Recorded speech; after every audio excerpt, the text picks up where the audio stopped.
Hello guys, good morning. So welcome back to my YouTube channel. This is Autoboyson. So nandito na naman tayo sa shop. So yan yung ating maliit na shop. So lumiwanag na dahil na-release na yung mga sasakyan, yung motor. Wala na. So ito na lang service ko to. So yan. Ngayon guys, magsishare ako patungkol doon sa nag-comment sa akin na bakit daw hindi kumakapit yung brake niya at parang mahangin daw. So ngayon sinabi ko na i-bleed. So nag-bleed na sila. So halos mga 2 litro na daw yung naubos. So wala naman daw leak. So ngayon sabi ko kung walang leak at hindi naman pudpud yung mga brake pads niya, brake shoe lining niya, rotor at saka brake drum, hindi siya pudpud. Tapos sabi niya balak nga niya sana palitan ng brake pads, brake shoe lining or brake disc or brake drum dahil daw, baka doon daw sabi ng mekaniko or yung nag-aayos. So ngayon pinableed ko muna, same thing pa rin, mahina daw kumapit. So sabi ko baka maya luma na yung brake fluid din, matubig at hindi na siya nag-hold ng pressure. So ngayon guys, mayroon tayong dito brake fluid na pinakita ko sa inyo, DOT3. So sa typical na visual inspection or physical inspection, so ang good color ng brake fluid ay ito. So golden yellow ang good na brake fluid. So isang dahilan yan kasi na hindi kumakapit yung preno ninyo kung matubig na yung brake fluid nyo or expire na yung level ng viscosity nya. So ito yung good na brake fluid, golden yellow. So yan, yan golden yellow. So yan yung brake fluid na good. Ito naman yung brake fluid na contaminated ng tubig. So kita nyo, kung napapansin nyo sa reservoir cap nyo, ganyan na. So contaminated na yan ng tubig. So yan. So ang kulay talaga is kagaya nito pinakita ko, golden yellow. So ito yung kulay, golden yellow. Yung pure brake fluid. Yung contaminated ng tubig, ito. Yan, blurred siya. So hindi siya, medyo maputi siya dahil contaminated ng tubig. At ito naman yung contaminated ng oil.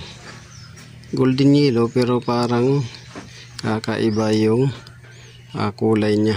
Yan parang mayroon ng humahalo na oil. So yan, hindi na to pwede. So dapat yung ganito lang, golden yellow. Ito din na rin pwede ganitong kulay. I-check nyo yung mga reservoir nyo, tank para sa brake fluid at saka clutch master reservoir, baka ganito na. At ganito na rin yung kulay. So magkaiba yan guys ang kulay. Kung titingnan natin, yan,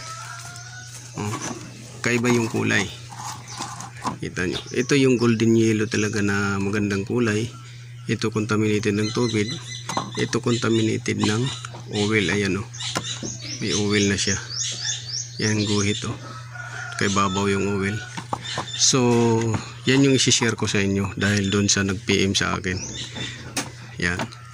So paano i-check to? So ma-check ninyo kung makailang beses na kayo nag-repair, nag-ayos ng brake fluid, pamagitan nito. Golden yellow, ito contaminated ng tubig at oil. So physical visual inspection ang pinaka first step na pero kung hindi naman kayo sigurado, dapat mayroon kayong ganito na tools.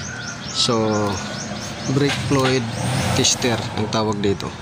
So ito, kung mayroon kayong ganito, ngayon masasabi ninyo na accurate yung pag-check ninyo. So ito may nakalagay dito DOT 3, 4 at saka DOT 5.1. So yan yung ano, kasi minsan may mga customer na, hindi naman lahat, may mga customer na ayaw pa nilang magpalit ng brake fluid dahil parang okay pa daw. So ngayon, para ma-check natin na hindi na okay, dapat meron kayong ganito na special tools na pang ano sa brake fluid. So power natin, ganyan. So naka-power na yan. Ngayon, tutupok natin yan dito sa pinakauna. So ayan, yan siya. Ngayon nakailaw siya sa ito yellow. So nag-warning na siya. Siguro sa tagal na nito, dahil matagal na tong binili natin, so nag-warning na yung ano niya. Ayan, warning na. Ayan, so nasa yellow. So ngayon ano natin muna sa yan, DOT 3. So DOT 3 tayo. Yan, kasi may selection yan. So hanggang sa yellow siya ito. So 1.5%, medyo okay pa siya. Yan, hindi pa umabot sa stop. Yan, inangat natin. Ayan. Tapos ngayon punas lang muna natin dito sa basahan para doon naman tayo sa isa. So medyo okay pa to, magagamit pa. So dito naman tayo sa, ayan, contaminated ng tubig. Kita nyo, nagbaser. So stop na to, hindi na pwede siya. Ayan, hanggang dito na sa dulo, stop. Yung kanina yellow pa lang, 1.5%. so yan, hindi na rin pwede yan. So kanina medyo pwede pa kasi nandun pa sa second yellow, ay first yellow. So ngayon sa oil naman tayo. Sa oil tayo, automatic, hindi na umilaw yung yellow, diretso na sa stop. Yan. Ayan, umilaw ang ano. So kung itataas natin yan, kasi nasa ibabaw yung tubig. Yan, ay nasa ibabaw yung ano. So good siya. Ayan, green. Pero pagka inabot na doon sa ano, oil, hindi na siya good. Ayan, patay na talaga siya, wala na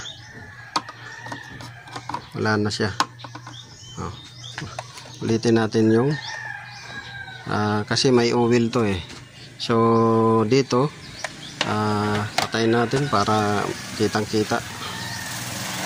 So patayin natin siya para kitang kita. So pinakauna, ayan, so yellow. So nasa yellow pinakauna. So 1.5%, pwede pa, DOT 3. Ngayon punasan natin uli para maano natin. Ayan, wala na, nag-warning na. Yung pangalawa to na contaminated ng tubig. So yan. Ngayon punasan natin uli siya. Punasan natin. Yan. Dito naman tayo sa contaminated ng oil. Yan. So contaminated ng oil, yan, hindi niya na-detect. Yan, hindi niya na-detect dahil hindi natin maano yung kung hanggang saan yung oil, hanggang sa, pero kanina automatic diretso nagpula. So yan yung ano ko guys, masishare ko sa inyo.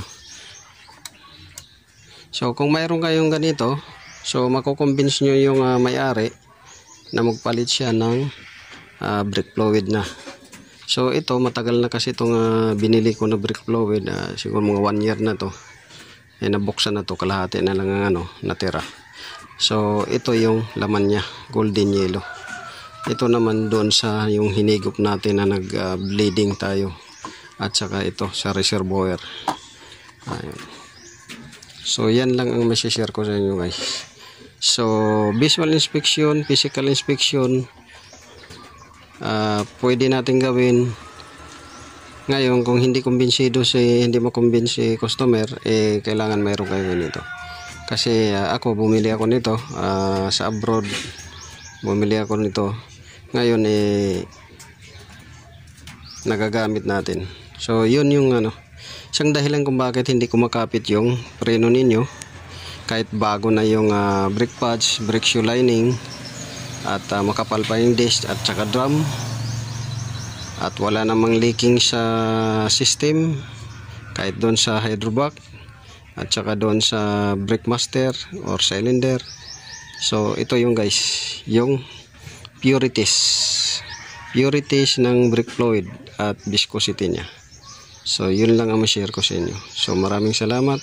This is Auto Boy Son. Sana'y nakakuha kayo ng konting kalaman sa ating binigay na knowledge, idea. God bless you all.